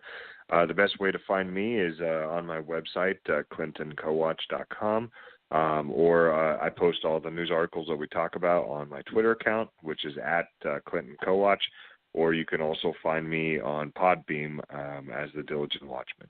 Thank you very much, and may God guide you on your journey.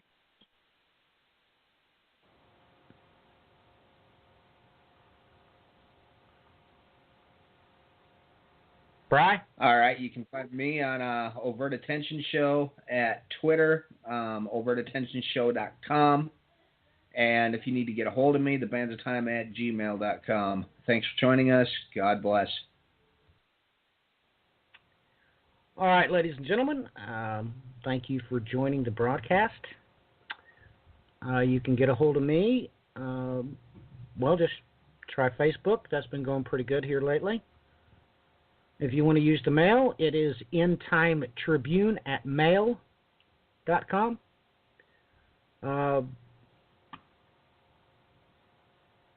I am your host, Matthew Miller. For all those new listeners that we've been getting, literally in the thousands. So I do appreciate our new listeners. If you have any questions regarding the original languages and the source text of the Bible, go ahead, shoot me an email. I do it all the time. So if you're a new listener and you're curious about something that is spoken by God in the Bible, God's holy word, whether it be the Greek or the Hebrew, shoot me an email and I will tear that apart for you. Because there is something eating at you. That's why you're here. You know, this is not an entertainment broadcast. You're here for a reason. Don't be afraid. If you email me a question, make no mistakes. No matter what language it is, I will respond.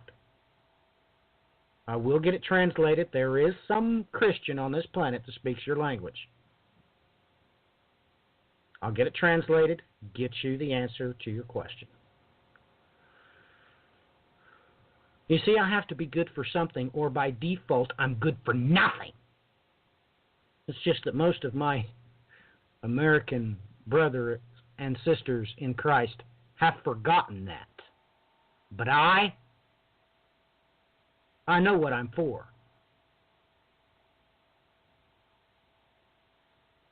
I'm not for executing my own will. I'm here for His will and His will alone.